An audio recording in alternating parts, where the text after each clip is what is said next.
আসসালামু আলাইকুম। আগেই একটা কথা বলি, মানুষের মৃত্যুর কোনো বয়স হয় না বা হায়াতের কোনো আয়ু থাকে না, নির্ধারিত কোনো সময় থাকে না।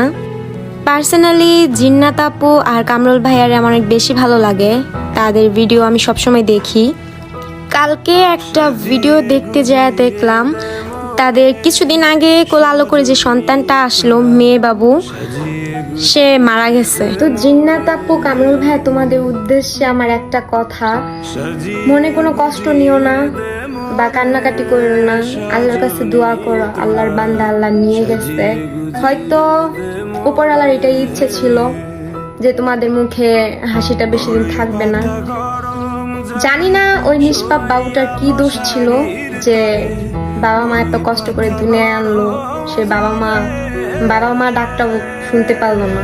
আসলে সত্যি কথা হলো যে যার যায় সেই বুঝে যে কি গেল বা কি হারাইলো। আমরা তোমার সান্ত্বনাটুকুই দিতে পারবো, নিজের মনরে শক্ত করো। আর উপরওয়ালা তুমি জানো যে বাবা মায়ের মনে কি চলতেছে বা কতটুকু কষ্ট তাদের হইতেছে। তুমি তাদের শক্ত হওয়ার তৌফিক দান করো, আর তোমরা শক্ত হও, আল্লাহর কাছে দোয়া করো, আল্লাহর প্রতি সন্তুষ্ট থাকো।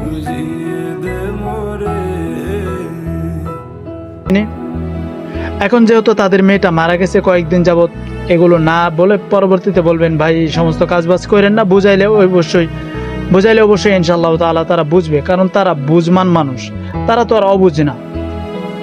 যাই হোক, ফুটফুটে সন্তানটা আল্লাহ তাআলা নিয়ে গেল, আল্লাহ তাআলা জান্নাতুল ফিরদাউস নসিব করুক, এইটাই দোয়া। তো আপনারা আশা করি আর কমেন্ট করবেন না এই বিষয়ে। অন্যান্য বিষয়ে আপনারা কি জানতে চান সেটা কমেন্ট করতে পারেন, ইনশাআল্লাহ আমরা আমাদের সাধ্য অনুযায়ী আপনাদেরকে জানানোর চেষ্টা করব। তো অন্য কি বিষয়ে ভিডিও দেখতে চান অবশ্যই আমাদের আজকের ভিডিওর নিচে কমেন্ট করতে পারেন, ইনশাআল্লাহ আমি খুব শীঘ্রই ভিডিও নিয়ে আসবো। তো এই বিষয়টা আশা করি আর কেউ কমেন্ট করবেন না। অনেকে এই পর্যন্ত বলতেছেন যে ভাই ওনারা তো মরছে, চোখের বদনজর গায়ে সেই অনেক কিছু। ভাই আপনি কেমনি শিওর হলেন? জন্ম মানে প্রাণ দাতা একমাত্র আল্লাহ তাআলা, প্রাণ নেওয়া একমাত্র আল্লাহ তাআলা, এইটা একমাত্র আল্লাহর ব্যাপার। এই ব্যাপারে ভাই নাক গলাইতে আসেন না, কারণ এটাতে আপনার নাক গলারই অপরাধ, মানে এই বিষয়ে কথা বলাই অপরাধ। হ্যাঁ, হয়তো চোখের বদনজরে মরতে পারে, ধারণা করতে পারেন। আপনি কেমনে সরাসরি ডিরেক্ট বলে ফেলেন যে চোখের বদনজরে মরছে? হ্যাঁ, চোখের বদনজর ভয়ঙ্কর, রাসূল সাল্লাল্লাহু আলাইহি ওয়াসাল্লাম বলছে ভয়ঙ্কর। অবশ্যই আমরা আমাদের বাচ্চা কাচ্চারা, আপনারা আপনাদের বাচ্চা কাচ্চাদেরকে এই সমস্ত সোশ্যাল মিডিয়ার বিভিন্ন প্রলোভন থেকে হেফাজতে রাখবেন। ফটো ভিডিও একান্ত প্রয়োজন ছাড়া সেগুলো আপলোড দেওয়ার প্রয়োজন নেই। তো আশা করি ভিডিওটি আপনাদের কাছে ভালো লেগেছে, আপনাদের সতর্কর উদ্দেশ্যে ভিডিওটি।